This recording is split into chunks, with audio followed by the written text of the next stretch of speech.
Technocraft Ventures reports a 27.72% return on capital employed, yet the company is seeking a 1.5 billion rupee cash injection through its initial public offering. As a turnkey EPC contractor, the company engineers and constructs public infrastructure, specifically focusing on government wastewater and water supply projects across northern India. Their financial records show revenue grew by more than 50% in 2 years, reaching 3.44 billion rupees by the end of fiscal 2026. Despite that top-line growth, the core of this offering is a 9.5 million share fresh issue, primarily intended to fund working capital. Assessing the value of these shares requires an analysis of how their reported margin expansion translates into actual cash. For infrastructure firms, the quality of earnings is measured by the relationship between accrued paper profits and realized liquidity. Government spending on urban infrastructure in India is projected to grow at a 22% annual rate through fiscal 2026, providing a significant macro tailwind for the sector. EBITDA margins achieved a 500 basis point expansion in 3 years, rising from 15.49% to 20.92%. Profit after tax margins followed a similar trajectory, nearly doubling from 8.43% to 12.56%. These margins exist in a sector populated by established competitors, including VVIP Infratech, EMS Limited, and Denta Water. Because most projects are awarded through government competitive bidding, winning contracts typically depends on low-cost pricing strategies. This creates a structural tension. The company is reporting high and rising margins while operating in a market defined by aggressive price competition. While the figures are attractive on the income statement, they require a close look at cost assumptions and the timing of actual cash receipts. This diagram compares fiscal 2026 profits against operating cash.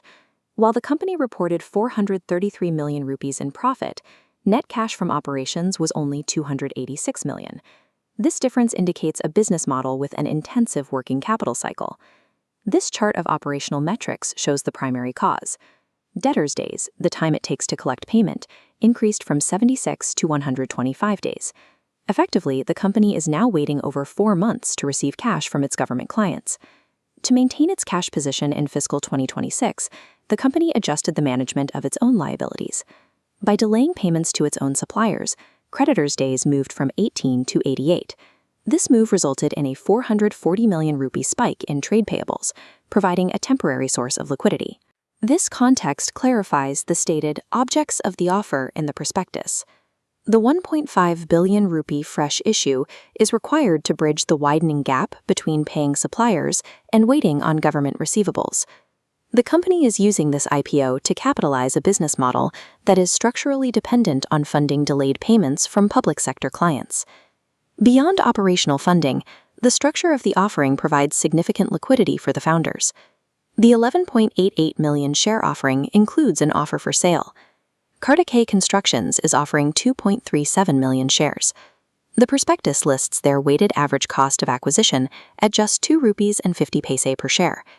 Relative to the eventual offer price, this low basis allows the founders to realize a significant premium on their original investment. This liquidity event follows a corporate restructuring, where the company converted from a private to a public entity just months before filing the prospectus. While the fresh issue recapitalizes the balance sheet, the IPO also serves as an exit mechanism for insider equity. The valuation of this sector is currently supported by the momentum of the domestic water treatment and supply market. To determine a fair price, investors benchmark the company against peers like VVIP Infratech and EMS Limited. This scatter plot maps return on capital against margins.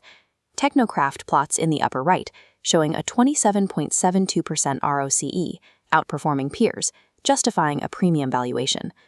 Conversely, their 125-day collection cycle suggests a valuation discount is necessary for liquidity risk.